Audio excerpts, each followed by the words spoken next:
did not recant. Archivum Secretum Apostolicum Vaticanum. Hereticus Maximus, sealed by decree of His Holiness Clement V, rendered from French tongue by Cardinal Benedetti, Anno Domini 1598. Let no man beneath the dignity of bishop gaze upon these words, lest he be cast out from the communion of saints. The Last Testament of Jacques de Molay, Arch-Heretic, set down in the night before his burning, the 18th day of March, in the year of False Lord 1314. Witnessed and inscribed by Brother Thomas of Chinon, who thereafter was seen no more. Hear ye, all generations that shall come hence, for I speak as the voice of every Templar whose tongue was rent from his mouth, for every seeker of wisdom who shall perish in flames, for every prophet of truth whom Rome shall slay in the name of their hollow God. Behold, we have found it! In the dust of Jerusalem, in the ashes of Alexandria, in the hidden scrolls of Byzantium, we have uncovered that which Rome hath striven 1,000 years to bury beneath darkness. There is no God in heaven. There never was. Only the greatest falsehood ever spoken unto men, and the leeches who wax fat upon the blood of the deceived. I bear witness, for 9,000 of my brethren, broken upon the wheels, and consumed by fire. We were knights, not of the Christ, but of knowledge itself. Our swords defended not the cross, but the remembrance of what men were ere Rome taught them to crawl upon their bellies like serpents.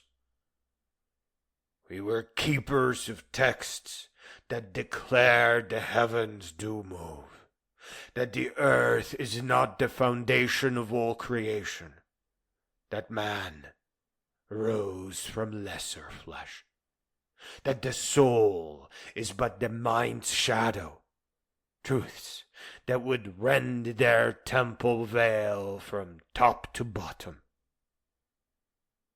Mark ye my prophecy.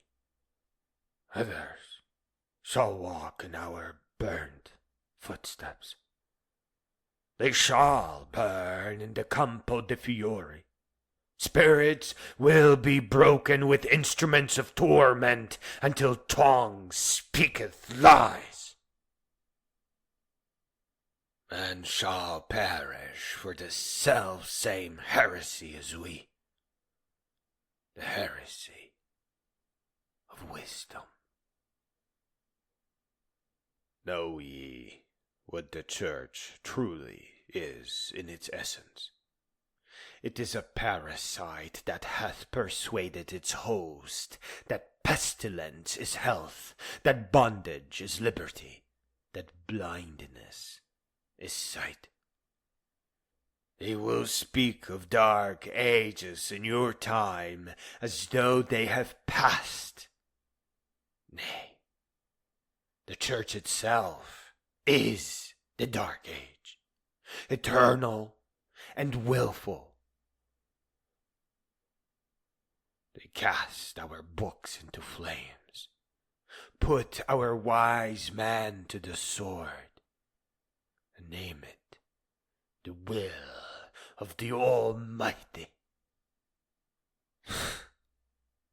The Grail we sought was never the cup of Christ. 'Twas the chalice of human reason, filled with the wine of understanding.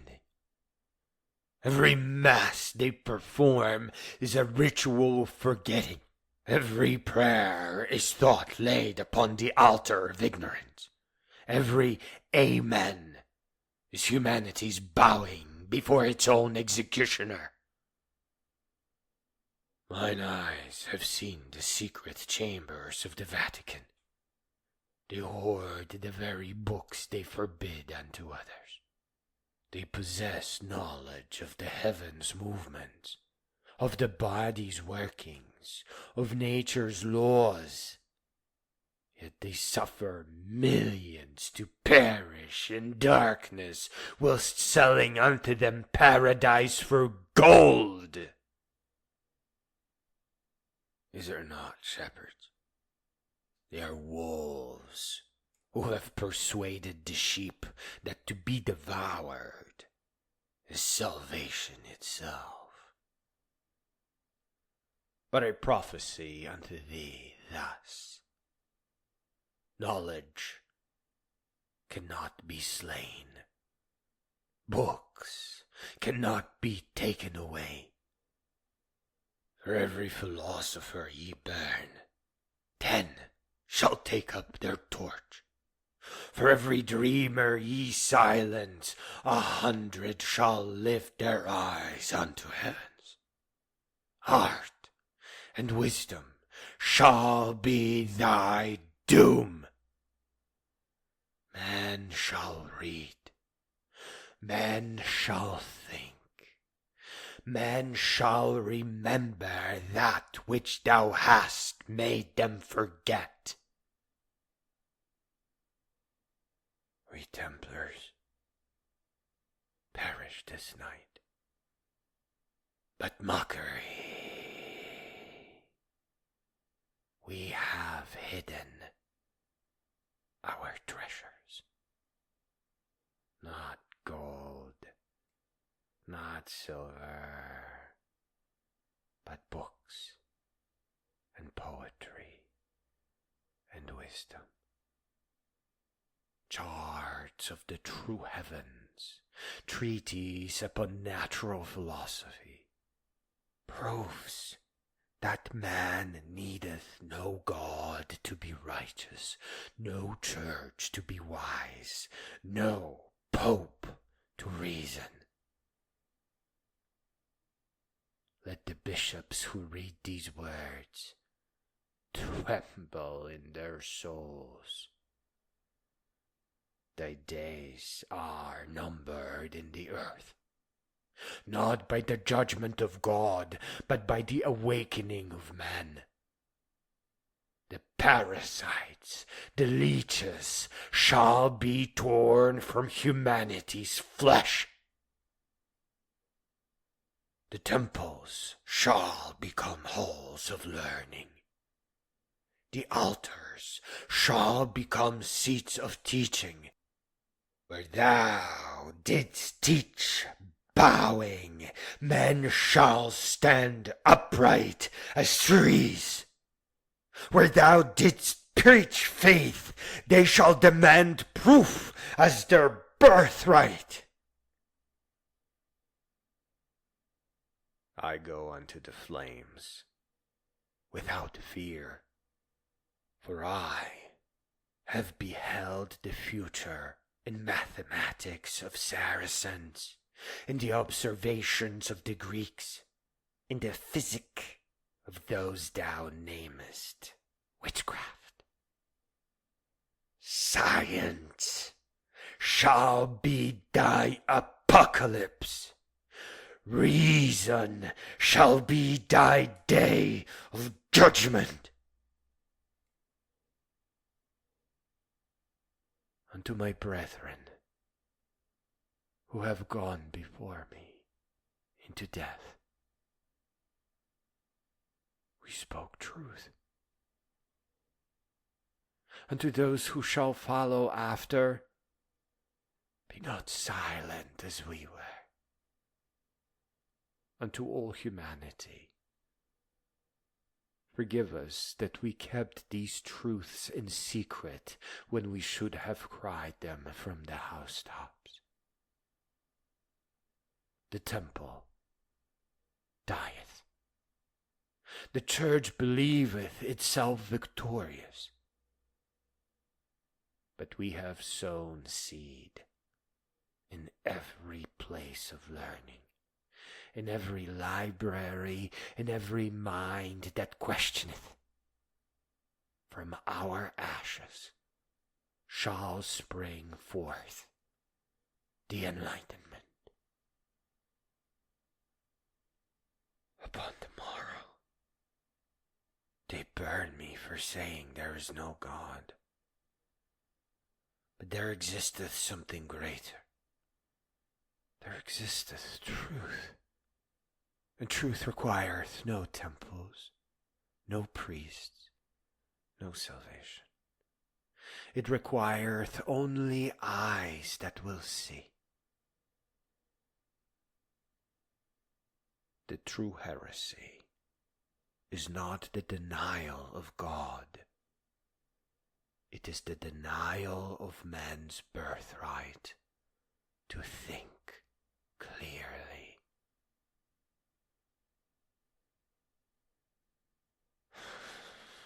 Let this writing be my curse upon Rome.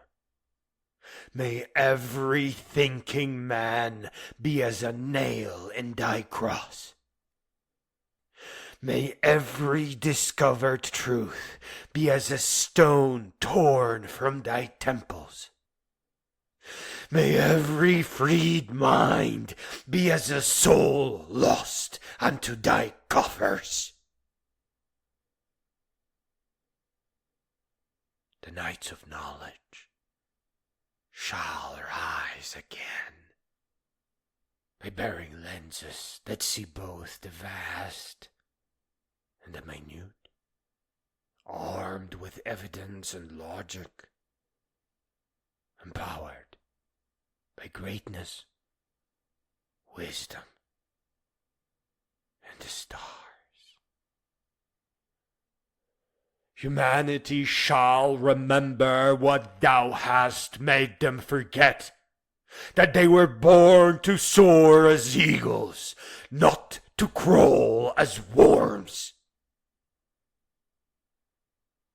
Jacques de Molay, last Grand Master of the poor fellow soldiers of wisdom and the light of truth. A note written in the hand of Cardinal Benedetti. For this cause do we burn them. For this cause must we always burn them. Let this be moved to the Secretum Archivum. Let no copy be made thereof. Let no word be spoken. Some truths must perish. A second hand, unknown, dated 1633. Galileo had read these words. May God have mercy upon us all.